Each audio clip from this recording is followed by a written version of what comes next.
ಈ ಯೋಜನೆ ಈಗ ಏನು 8 ಕೋಟಿಯ ಈ ಯೋಜನೆ ಏನಿದೆ ಅದು ಯಾವ ಹಂತಕ್ಕೆ ಅಂದರೆ ಏನು ನೀವೀಗ ಅದನ್ನು ರೋಡ್ ಮಾಡುವಂಥದ್ದು ಅಥವಾ ಮತ್ತೊಂದು ಎಲ್ಲಿ ತನಕ ಬಂದಿದೆ?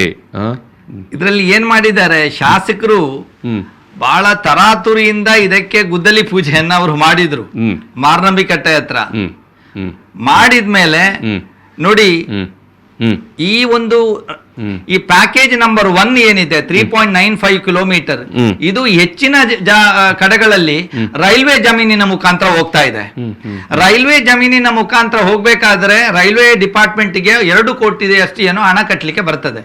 ಅದು ಇನ್ನೂ ಕೂಡ ಕಟ್ಟಲಿಲ್ಲ, ಅನುಮತಿನೇ ಸಿಕ್ಕಿಲ್ಲ. ಹಾಗಿರುವಾಗ ಇವರು ತರಾತುರಿಯಲ್ಲಿ ಗುದ್ದಲಿ ಪೂಜೆ ಯಾಕೆ ಮಾಡಬೇಕಾಗಿತ್ತು? ಅದು ಅಲ್ಲದೆ ಏನು ಗುತ್ತಿಗೆದಾರರು ಇದರಲ್ಲಿದ್ದಾರೆ, ಒಬ್ಬ ಗುತ್ತಿಗೆದಾರರು ಇದ್ದಾರೆ ಅದರಲ್ಲಿ.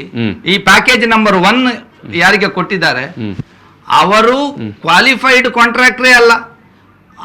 ಅವರು ಇಷ್ಟರವರೆಗೆ ಅವರು ಒಂದು ಸೈಕಲ್ ಪಾತ್ ಅನ್ನು ಎಲ್ಲೂ ಕೂಡ ಮಾಡಿದವರ ಪರಿಣತಿಯೇ ಇಲ್ಲ. ನೋಡಿ, ಟೆಂಡರ್ ಅಲ್ಲಿ 2 ನಮೂನೆ ಟೆಂಡರ್ ಇದೆ. ಆ ಟೆಂಡರ್ ಏನು, ಒಂದು ಫಿನಾನ್ಷಿಯಲ್ ಬಿಡ್, ಇನ್ನೊಂದು ಟೆಕ್ನಿಕಲ್ ಬಿಡ್. ಏನದು ಟೆಕ್ನಿಕಲ್ ಬಿಡ್? ಈ ಟೆಕ್ನಿಕಲ್ ಬಿಡ್ ಅಂತ ಹೇಳಿದ್ರೆ ಫಿನಾನ್ಷಿಯಲ್ ಬಿಡ್ ಓಪನ್ ಮಾಡುವ ಮುಂಚೆ ಟೆಕ್ನಿಕಲ್ ಬಿಡ್ ಅಂದ್ರೆ ಟೆಕ್ನಿಕಲಿ ಇವನಿಗೆ ಪರಿಣತಿ ಇದೆಯಾ, ಇಂತ ಒಂದು ಪ್ರಾಜೆಕ್ಟ್ ಅನ್ನ ಮಾಡಿ ಇವನಿಗೆ ಎಕ್ಸ್ಪೀರಿಯನ್ಸ್ ಇದೆಯಾ, ಪರಿಣತಿ ಇದೆಯಾ, ಇದ್ರೆ ಮಾತ್ರ ಅವರು ಫಿನಾನ್ಷಿಯಲ್ ಬಿಡ್ ಅನ್ನ ಓಪನ್ ಮಾಡ್ತಾರೆ. ಇಲ್ಲದಿದ್ದರೆ ಟೆಕ್ನಿಕಲ್ ಬಿಡ್ ಅಲ್ಲೇ ಇವನ ಬಿಡ್ ಅನ್ನ ರಿಜೆಕ್ಟ್ ಮಾಡ್ತಾರೆ. ಇಲ್ಲಿ ಇವರು ಟೆಕ್ನಿಕಲ್ ಬಿಡ್ ಪಾಸ್ ಹಾಕಿದ್ದಾರೆ, ಫಿನಾನ್ಷಿಯಲ್ ಬಿಟ್ಟು ಪಾಸ್ ಹಾಕಿದ್ದಾರೆ. ವರ್ಕ್ ಆರ್ಡರು ಇವರಿಗೆ ಇಲ್ಲಿ ಕೊಟ್ಟಿದ್ದಾರೆ, ನನ್ನ ಹತ್ರ ಇದೆ. ಅವರಿಗೆ ಕೊಟ್ಟಂತ ಒಂದು ಆರ್ಡರ್ ಕೂಡ ನೋಡಿ, ಲೆಟರ್ ಆಫ್ ಆಕ್ಸೆಪ್ಟೆನ್ಸ್ ಇದು ಕೂಡ ಇದೆ.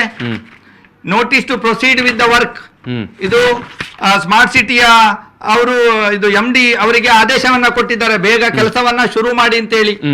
ನಾನು ಹೇಳುವಂತದ್ದು, ಇವರಿಗೆ ಈ ಕೆಲಸ ಮಾಡಿ ಪರಿಣತಿಯೇ ಇಲ್ಲ. ಇವರಿಂದ ಯಾವ ರೀತಿಯ ಒಂದು ಉತ್ತಮ ಒಂದು ಕೆಲಸವನ್ನ ನಮ್ಗೆ ನಿರೀಕ್ಷೆ ಮಾಡಬಹುದು ಅಂದ್ರೆ ಇವರು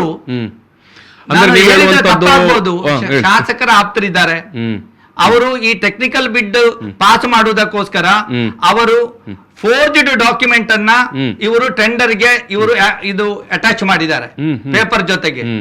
ಇವತ್ತು ಎಲ್ಲೋ ಒಂದ್ ಕಡೆ ನಾವು ಪ್ರೆಸ್ ಎಲ್ಲ ಕರೆದಿದ್ದೇವೆ, ಈಗ ತೊಂದರೆ ಆಗ್ತದೆ ಅಂತ ಹೇಳುವಾಗ ಈ ಕಾಂಟ್ರಾಕ್ಟರ್ ಹತ್ರ, ಗುತ್ತಿಗೆದಾರನ ಹತ್ರ ಹೇಳಿದ್ದಾರೆ, ನಾನು ಈ ಕೆಲಸದಿಂದ ವಿಡ್ರಾ ಮಾಡ್ತಾ ಇದ್ದೇನೆ ಅಂತ ಹೇಳಿ ಇವತ್ತು ಲೆಟರ್ ಕೊಟ್ಟಿದ್ದಾರೆ ಅಂತ ಹೇಳುವಂತ ಒಂದು ಸುದ್ದಿ ನಮ್ಗೆ ಬರ್ತಾ ಇದೆ.